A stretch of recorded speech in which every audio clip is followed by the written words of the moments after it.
네. 에베소서 말씀 1장 5절 같이 읽었는데요. 에베소서 말씀은 제가 말씀드린 대로 성경에서 가르치고 있는 중요한 교리의 내용들을, 함축하는 내용들을 잘 우리가 소개하고 있습니다. 그래서 오늘 제가 나누고자 하는 말씀도 첫 번째는 예정에 관한 말씀이고, 두 번째는 하나님의 자녀들이 우리가 되었다는, 양자가 되었다는 그런 말씀을 나누고자 하는데요. 이걸 붙여서 얘기하자면 하나님의 자녀들이 되도록 하나님이 우리를 예정하셨다. 이 두 가지의 내용을 붙여서 얘기하면 그렇게 될 것 같습니다. 하나님이 자녀들이 되도록 우리를 예정하셨다. 이 깊은 내용들이 사실 성경 전반에 걸쳐서 다 기록되어 있고, 성경 전반에 걸쳐서 기록되어 있는 내용들이 사실은 이 한 구절에 요약되어 있다, 이렇게 볼 수 있겠습니다. 그래서 이 어려운 개념을 사실 이 시간이, 짧은 시간에 다 말씀드릴 수는 없고, 제가 할 수 있는 한 이 두 가지 개념들을 잘 정립하고 우리 마음 가운데 체계적으로 자리 잡았으면 좋겠습니다. 신학이라는 것이 특별한 것이 아닙니다. 여러분 말씀을 체계적으로 잘 갖추고 있는 그런 것이 신학이고, 그리스도인은 두 가지 종류의 신학을 한다고 볼 수 있습니다. 첫 번째는 하나님이 중심이 되는 신학을 성경 말씀을 통해서 할 수 있고요. 또 이 성경 말씀도 좀 다른 각도로 보면 인간 중심의 신학을 또 할 수도 있습니다. 그러니까 같은 말씀이지만 하나님 중심의 신학을, 하나님 중심의 그 교리를 잘 체계적으로 갖추고 신앙생활을 해나가면 우리가 든든한 기반 속에서 말씀의 열매를 맺는 저와 여러분이 되실 줄로 우리가 믿는 것입니다. 아멘. 예, 아멘입니다. 그래서 이 예정이라는 이 말씀, 쉽게 말하자면 미리 정하셨다. 하나님이 우리의 생을 미리 정하셨다. 이런 내용이죠. 3절에서도 사실 선택이라는 말씀 제가 나눴습니다만, 선택이라는 4절에서 선택이라는 말씀은 어떤 현재적인 측면에서 선택이라는 말씀을 사용했다면, 예정이라는 것은 하나님의 관점에서 아주 창세전부터 미리 예정하셔서 선택하신 이런 내용으로 전체적으로 설명을 할 수 있겠습니다. 그러니까 이 예정이라는 말씀, 다혜가 알아들을지 모르겠습니다. predestination, 미리 다혜를 하나님께서 정하셔서 하나님의 자녀가 되도록 허락하셨다, 이런 내용인데, 이거는 하나님의 관점으로 아니면, 하나님의 시각이 아니면 우리가 절대로 인간으로서는 이해할 수 없는 부분이기도 합니다. 하나님은 어떻게 미리 정하시는가? 하나님은 모든 것은 알고 계시며 모든 것을 행할 수 있는 전지전능하신 분이라는 사실을 우리가 전제로 세워놓지 않으면 이 부분에 대해서 쉽게 우리가 인간적인 생각으로 수납하기가, 받아들이기가 힘들어집니다. 그래서 이런 하나님은 모든 것을 알고 계시며 모든 것을 할 수 있으신, 또 어느 곳에다 안 계신 곳이 없는 그런 Almighty God, Omnipresence, 이런 어떤 하나님에 대한 전제가 일단은 먼저 필요하고요. 그리고 우리 인간은 절대적인 무능한 존재. 인간은 정말 전적으로 타락한 존재라는 어떤 전제가 이 예정이라는 이 단어를 설명할 때 꼭 필요한 전제들입니다. 사실 인간은 시간의 한계 속에서 살고 있기 때문에 이 예정의 개념을 이해할 수가 없습니다. 무슨 말인가 하면 우리는 시간의 흐름 속에서 이렇게 살고 있습니다. 그런데 시간의 흐름 속에서 살고 있다고 하지만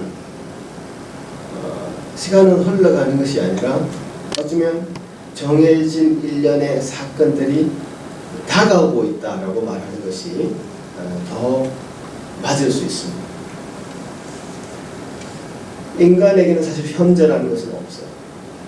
제가 지금 이 말을 하는 순간 바로 이 말은 바로 과거로 넘어가 버렸어요. 그러니까 3차원의 세계에서 우리가 살고 있는 인간의 한계이기도 하죠. 그런데 인간이 아니신 하나님은 이 시간의 한계가 없으신 분이시죠. 모세에게 나타나신 하나님은 당신을 스스로 표현하기를 I am who I am, 나는 스스로 있는 자다 이렇게 하시면서 하나님 당신을 스스로 현재적으로 표현하셨습니다. 그 시간의 한계를 가진 인간은 잘 이해하기가 힘듭니다. 과거, 현재, 미래라는 시간의 흐름은 인간에게만 해당되는 것이지 하나님은 영원 전부터 영원까지 시간을 통째로 가지고 알고 계신 분입니다. 그러니까 과거, 현재, 미래의 개념보다는 하나님께는 모든 사건이 다 현재적 사건입니다. 이 말씀이 조금 어렵게 느껴질 수 있을 것 같은데 제가 그럼에도 불구하고 과감하게 지금 말씀드리고 있습니다. 나중에 생각나실 겁니다. 시간이라는 개념이 우리가 생각하고 있는 시간의 흐름과 좀 다르다는 느낌을 지금 최근에 나온 그 영화, 최근에 아닙니다만 인터스텔라라고 하는 그런 영화를 통해서 여러분 조금 시간이 어떤 개념이지? 이런 것을 조금 느껴보셨을 것 같은데요. 무슨 말인가 하면 아인슈타인의 상대성 이론이 조금 증명되는 그런 영화로 그 인터스텔라는 알려졌죠. 이게 무슨 말인가 하면 중력이 굉장히 높은 어떤 곳에는 시간이 굉장히 늦게 흘러간다는 겁니다. 그래서 어떤 우주인이 중력이 가장 아주 높은 곳에 한 2시간 여행하고 왔는데 돌아와 보니까 23년이 흘러 있더라 이 말이죠. 그게 이제 상대성 이론에서 어느 정도 이제 미리 예측한 그런 개념이라고 합니다. 자, 제가 사과 하나를 제가 또 보여드리고 싶은데요. 이 벌레가, 사과벌레가 이쪽에서 저쪽 너머로 가기 위해서 표면을 이렇게 간다고 생각해 봅시다. 이쪽 면은 지구고 저쪽 면은 우리 인간 수명이 닿을 동안 가도 도착할 수 없는 먼 우주라고 생각해 봅시다. 그랬을 때 이 면에서 저 면으로 굉장히 빠르게 갈 수 있는 방법은 이 벌레처럼 중간을 관통해 버리면 되는 거죠. 그래서 이 중간을 관통하는 이 홀을 벌레라는 단어를 사용해서 웜홀이라고 이렇게 단어를 사용했습니다. 그래서 우주의 우리가 미지의 어떤 세계에 도달할 수 없는데 이 중간에 어떤 통로가 있어서 빠르게 도달할 수 있는 통로가 있다면 도착할 수 있을 것이라는 어떤 개념이죠. 그런 개념이고 지금 최근에 전자망원경으로 블랙홀을 발견했다 했는데 물체가 이제 우주의 물질이 사라지기 시작하면 그 물질은 없어지고 중력만 남는다는 거죠.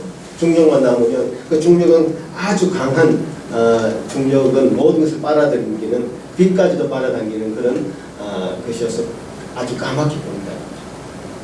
그 3km, 지름 3km가 되는 어떤 큰 블랙홀이 태양에 있었다. 태양 주변에. 그걸 전자망원경으로 발견했고 블랙홀이 있다면 새로운 물질이 생성되는 화이트홀이 있을 것이라는 생각을 하게 되고, 블랙홀과 화이트홀을 중간으로 연결하는 홀이 바로 이 웜홀이라는 거죠.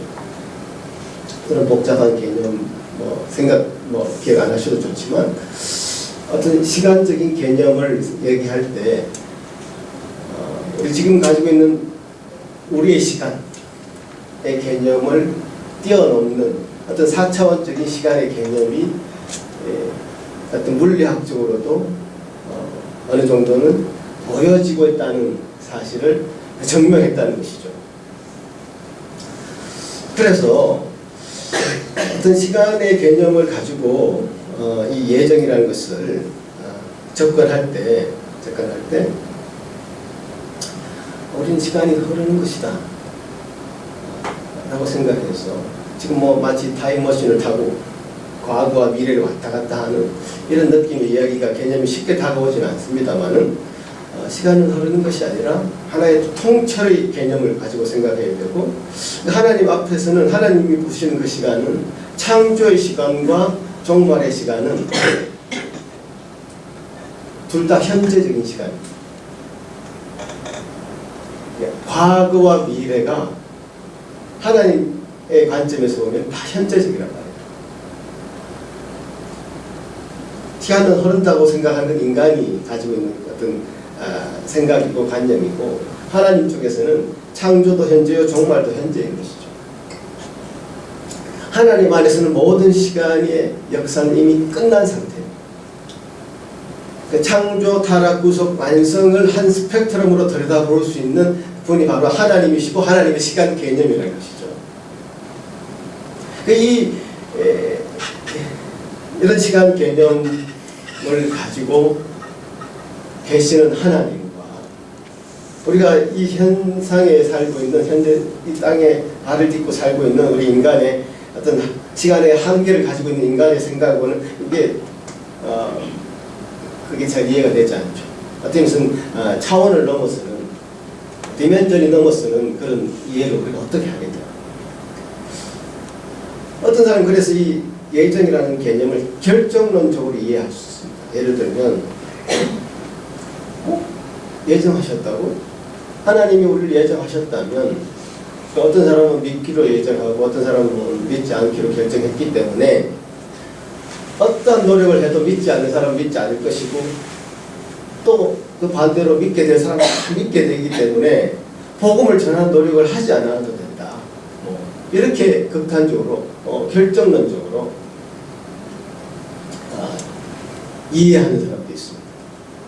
왜냐하면 이 개념이 설명이 되지 않고 이해가 되지 않기 때문에. 그러니까 일단 예정이라고 얘기하면, 제가 앞에서 말씀드린 대로 인간적인 신학을 생각하는 사람은 좀 기분이 나쁩니다. 왜 우리가 선택을 받아야 되느냐. 나는 선택하고 싶다. 내가 선택해서 믿고 싶다. 내가 선택해서 하나님을 분명하게 믿고 하나님 앞에 서고 싶다 라고 반응하는 것이 인간의 어떤 근본적인 생각, 즉각적인 반응입니다. 사실 어쩜 이런 반응은 당연한데, 왜냐하면 인간의 어떤 죄라는 것은 다르게 표현하자면 자기 마음대로 하고 싶은 욕구가 바로 죄인 것이죠.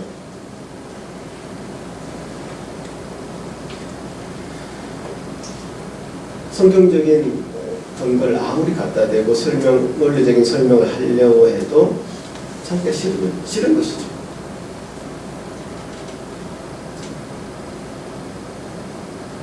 어떤 신학자는 우리가 이해한 뒤에 믿겠느냐, 아니면 믿은 뒤에 이해하겠느냐, 여러분 어떻게 대답하시겠습니까?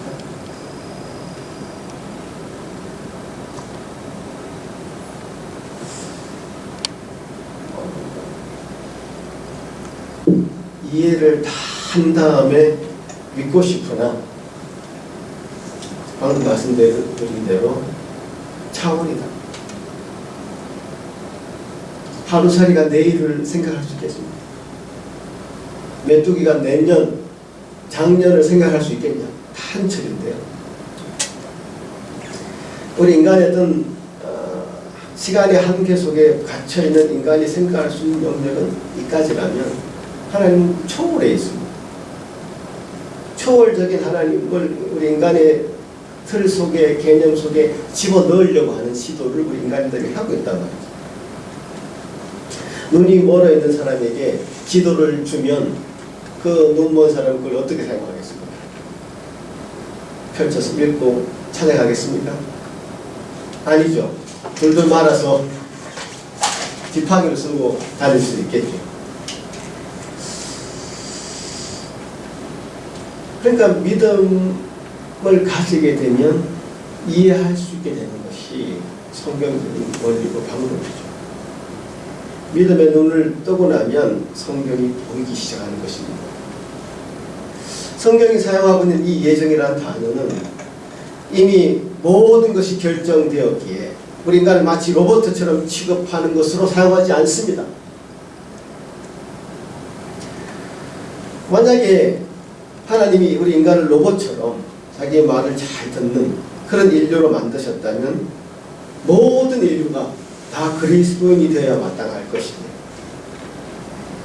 그러나 그렇게 하지 않으셨습니다. 타락 이전에 인간에게 주신 자유의지는 하나님의 형상을 닮은 존재로 자기 선택에 책임을 지는 존재로 창조하셨습니다. 로봇의 찬양을 받기 원하지 않으셨고 지정의를 가진 인격의 찬양을 받기 원하셨던 것이죠. 이 예정이라는 단어는 언제나 하나님께서 우리를 얼마나 사랑하시는지, 그 사랑은 얼마나 위대한 것인지, 그 사랑은 얼마나 시간을 초월해서 우리에게 사랑을 베푸시는 것인지를 얘기하면서 이 예정이라는 단어를 항상 사용해 오고 있습니다. 결정론하고는 전혀 차원이 다르죠. 절대로 예정론을 결정론으로 이해해서 인간이 그 하나님 결정하시는데 내가 무슨 책임이 있어 라고 말하는 책임 회피용으로 사용해서는 안 될 것입니다. 인간은 스스로의 죄에 대해서 책임을 져야 합니다. 그러나 예정은 그것을 뛰어넘는 절대적인 사랑이 있으며 어떤 인간 행동에도 방해를 받지 않는 차원으로 사용하고 있습니다. 자, 내가 예수 믿는다고 결단했습니다. 내가 선택한 것 같습니까? 내가 결단한 것 같습니까? 물론 내가 결단하고 내가 선택을 했습니다. 하지만 그 선택과 그 결단은 예정이 있었기에 가능한 것이었다라고 말씀하고 있는 것이 바로 이 예정론의 큰 흐름이죠. 왜냐하면 우리 구원의 문제를 내가 선택해서 구원을 얻을 수 있는 것으로 얘기하기 시작한다면 1%라도 나의 구원에 그것이 달려있다고 생각한다면 인간이 흔들리는 감정 속에 구원도 흔들리게 되죠. 안심할 수 없을 것입니다. 절대로 우리는 우리 자신을 믿어서는 안 됩니다. 우리는 날씨가 화창하면 밝아지는 사람이고 조금이나 비가 내리고 우울해지면 내 마음도 우울해져서 나 스스로도 나를 감당할 수 없고 막 뛰어내리고 싶고 뭐 이런 생각을 할 수밖에 없는 인간이라는 사실을 기억해야 됩니다. 우리는 우리의 구원에 대해서 무한한 확신과 안정감을 가질 수 없게 될 것입니다. 그래서 이 선택과 이 결단이 나의 선택이 아니었고 나의 결정이 아니었고 하나님이 나를 창세 전부터 미리 선택하셔서 예수 믿기로 하나님의 자녀가 되기로 하나님이 택하셔서 나를 택해 주셨다는 사실을 우리가 확신하면서 우리의 구원은 변할 수 없는 것이고 더욱 안정감을 가질 것이고 우리는 확신을 가질 수 있을 것입니다. 이런 말씀에 대해서 우리가 갖고 있는 이 웨스트민스터 신앙 고백서는 어떻게 얘기하는지 한번 찾아보면서 보도록 하겠습니다. 자, 다시 한번 읽도록 하겠습니다. 3장, 웨스트민스터 신앙 고백서 3장입니다. 같이 읽겠습니다. 시작.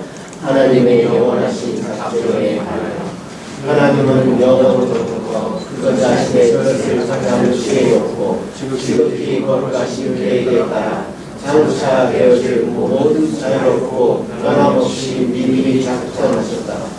그러나 하나님은 죄의 창조자가 아니시며 피조물의 의를 침범하시지도 않고 제2의 원인이 되는 것들을 자유와 우연이 되는 것을 폐하시지도 않고 오히려 그것들을 크게 세우신다. 자, 방금 여기 3장 1절에서 얘기한 거 제2 원인, 피조물의 의지를 침범하지 않으시고 오히려 그것을 굳건히 세우신다 이렇게 얘기하시는 부분, 그건 인간의 어떤 선택과 결단을 존중하신다 이런 의미죠. 그 다음 같이 읽겠습니다. 시작.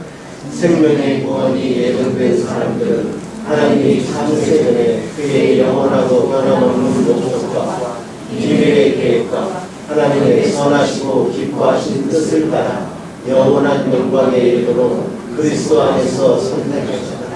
이것은 오직 하나님의 자유로운 은혜와 사랑으로 된 것이며 하나님에 있는 신앙이나 선한 뜻이나 인내나 피조물 안에 있는 다른 것이 하나님을 감동시켜 결정하게 하는 어떤 원인이나 조건으로 작용될 것을 미리 아시고 그들을 예정하시지는 아니하였다. 모든 것은 하나님의 영원하신 은혜를 찬송하기 위하여 선택된 것이다. 이 부분을 제가 조금 더 설명하겠습니다. 조금 이 말이 어려운 말이 될 것 같은데, 하나님의 자유로운 은혜와 사랑으로 된 것이며 사람에게 있는 신앙이나 선한 행실이나 인내나 피조물 안에 있는 다른 것이 하나님을 감동시켜 결정하게 하는 어떤 원인이나 조건으로 작용될 것을 미리 아시고 그들을 예정하시지는 아니하셨다 이렇게 얘기했습니다. 이게 이제 조금 전문적인 용어로 얘기하자면 예지 예정이라는 부분인데요. 하나님이 자 우리가 다혜가 예수 믿기로 결단했습니다. 그러면 하나님이 미리 알았어. 2019년 7월 21일 오전 12시경에 다혜가 하나님을 믿기로 결정했습니다. 그걸 하나님이 알고 믿음을 갖고 결단할 것을 알고 하나님이 예정했다. 그것은 아니다라는 거죠. 그게 무슨 말인가 하면 1%라도 우리의 어떤 감정과 우리의 의지에 그 하나님은 우리의 구원이 자주우지 되는 것을 원치 않으십니다. 아이가 믿기로 결정한 그 내용이 우선되었으면 안 되죠. 다혜가 믿기로 결정했던 그 순간이 있었기에 하나님은 그것을 알고 예정한 것은 그 원인이 다혜에게 있고 하나님에게 있지 않습니다. 그 이야기를 좀 합니다. 나중에 제가 조금 더 그 이야기를 더 깊이 설명해야 할 시간이 있을 것 같습니다. 아르미니우스주의자들이 사실 이렇게 설명하거든요. 그것이 아니다. 모든 원인은 하나님이 원인이 되시고 하나님이 결정하셔서 미리 아시고 결정하셨고 그 결정의 목적은 모든 것은 하나님의 은혜로우신 은혜를 찬송하기 위해서 하나님이 그 한 인생을 구원하시고 건지신 것이다.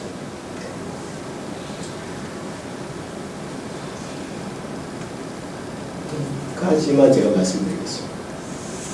그리고 우리 인간 중에 된 그 예정은 그냥 된 것이 아니고 자기의 아들들이 되기로 예정하였다라고 말씀하십니다.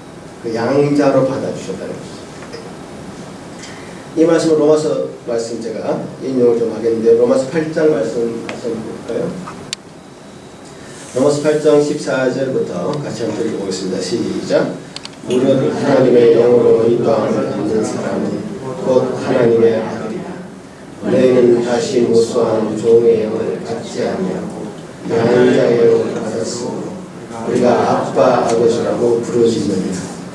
성령이 친히 우리의 영과 더불어 우리가 하나님의 자녀의 것을 정언하시나니 자녀이면 또한 상속자 곧 하나님의 상속자여 그리스도와 함께 상속자니 우리가 그와 함께 영광을 받기 위하여 고난도 함께 받아야 할 것입니다.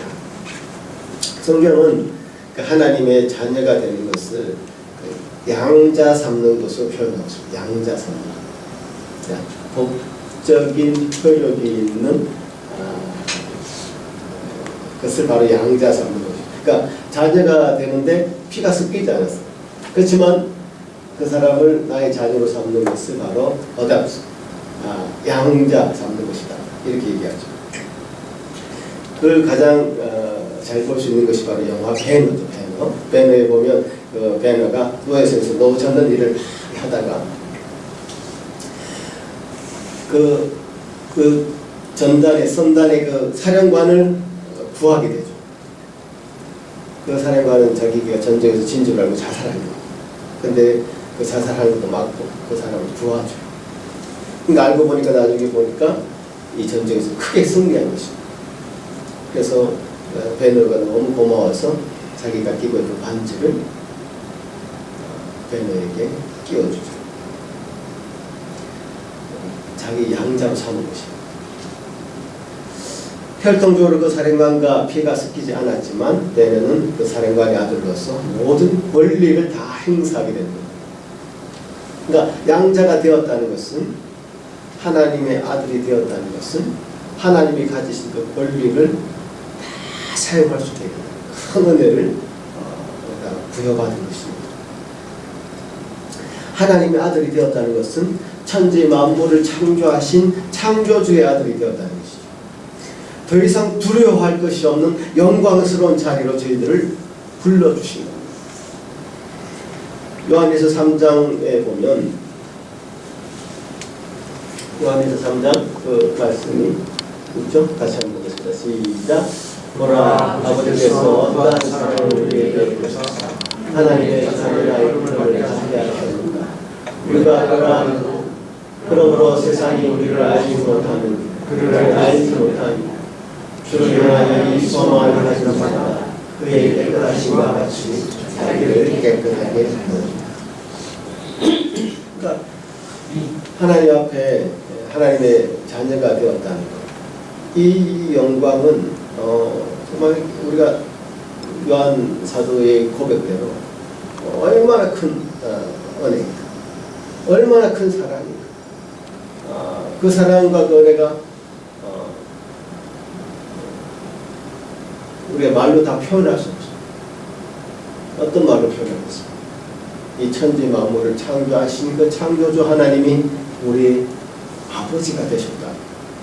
또 우리는 그의 아들이 되어서 하나님이 만드신 이 창조의 세계 속에 하나님의 자녀로서의 특권을 누릴 수 있도록 해주셨다. 우리가 죄 가운데 빠져 있었지만 결국에는 우리가 하나님의 자녀로 부름을 받아서 그 죄에 대해서 승리하고 믿음 가운데 이 땅 가운데 살 수 있도록 은혜 주신 이 모든 것을 어떻게 말로 표현할 수 있겠습니까? 웨스트민스터 신앙고백서는 이 양자됨에 관해서 이런 말씀을 하고 있습니다. 한번 보겠습니다. 한번 읽어보겠습니다. 시작. 하나님께서는 그의 독생자 예수 그리스도 안에서 거룩함을 입은 모든 자들을 그를 위하여 양자된 은혜에 참여하는 자들로 만들어 주신다.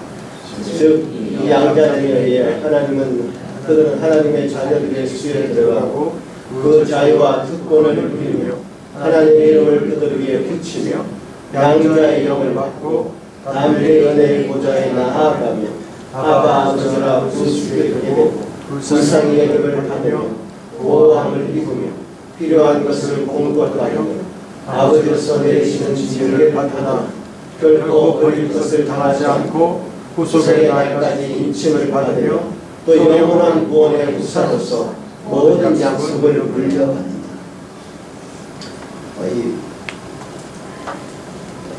많이 나열되어 있죠. 이 12가지, 13가지, 14가지입니까? 이렇게 나열되어 있으나 아마 더 세밀하게 우리가 나열할 수 있을 것입니다. 하나님의 은혜 가운데 하나님의 자녀가 되었다는 이 사실 하나만으로도 우리는 정말 내가 여기 있는 것이 정말 감사합니다. 찬양을 할 때도 지금 내가 된 것은 주의 크신 은혜다. 내가 하나님의 자녀가 된 것은 주의 크신 은혜다. 라는 이 사실을 고백하는 것이 얼마나 감사한 일이죠. 그런 한 가지 이 하나님의 자녀됨에 관해서 우리가 짚고 넘어가야 될 부분은 이 하나님의 아들이 되었다는 것이 얼마나 큰 사랑을 입었는지를 표현하는 이 로마서와 요한일서 또 이 웨스트 신앙국에서도 할 것 없이 이 구절들에서 동일하게 강조하는 것들이 있습니다. 그것은 바로 양자를 삼았다는 그 표현은 하나님의 자녀로서의 권세를 이 땅 가운데 다 누리고 사용하라는 측면도 있지만 아들로서의 책임도 다 감당해야 된다는 내용을 붙이고 있습니다. 그러니까 하나님의 자녀로의 그 초대가 결코 우리가 이 땅에서는 어떤 권리만 있고 책임이 없는 그런 자리가 아니에요. 권리도 주어지고 그에 따른 책임도 무한하게 주어지는 그런 무거운 자리라는 사실이죠. 어두움을 밝히는 그 빛의 역할을 해야 되고 이 땅의 썩어짐을 방지하는 소금의 역할을 감당하기 위해서 우리를 이 땅에 하나님의 자녀로 부르셨다는 사실입니다. 창세전부터 우리를 택하셔서 우리를 예정하셔서 그래서 우리를 자녀가 되게 하신 그 놀라우신 은혜는 사실 하나님의 자녀로서 책임을 다하라고 그런 무거운 소명 앞에 우리가 선 것입니다.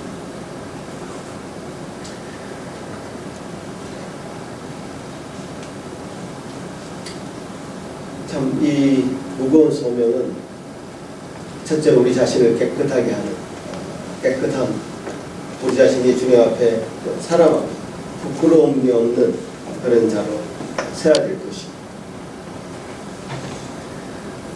그리고 주님께서 주시는 마땅한 자녀에게 내리는 그 징계를 마땅히 받아서 고난을 당할 때 그것이 정말 아버지가 주는 그 고난으로 끝까지 그 고난을 이겨내고 주님께서 주시는 구원을 바라보고 주님께서 인치신 자를 결코 버리시지 않는다는 사실을 확인하고 그 영광을 받기 위해서 고난에 달려갈 수 있는 그런 자의 모습도 우리가 갖춰야 되는 것이죠. 그래서 주님이 이 땅 가운데 우리를 자녀로 살아가라고 부르셨을 때는 아주 무거운 자리라는 것을 기억하고 그 소명 앞에 사실 저와 여러분이 당당하게 서야 될 것입니다. 양자됨에 관해서 주님께서 우리에게 주시는 그 은혜는 참으로 무한해서 지금 나열할 수 있는 것보다 더 많은 것을 여러분 삶의 현장에서 나열할 수 있을 것입니다.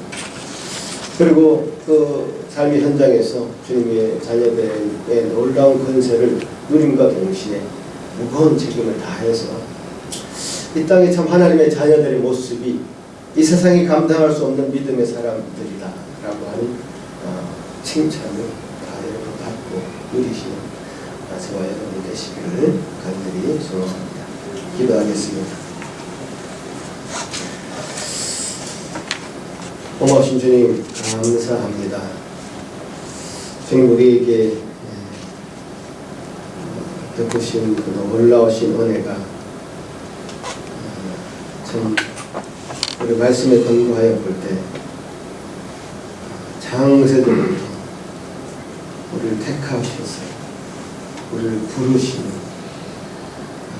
그 놀라운 하나님의 계획 속에 실현된 것임을 확인하고 감사하지 않을 수 없습니다. 좀 그 은혜를 우리가 이 땅 가운데 살면서 다 갚아 주님께 영광 돌릴 수 있는, 주님께 온전한 찬송을 돌릴 수 있는, 예배할 수 있는 저희들 되게 하여 주옵소서. 감사하고 예수님 이름으로 기도하옵나이다.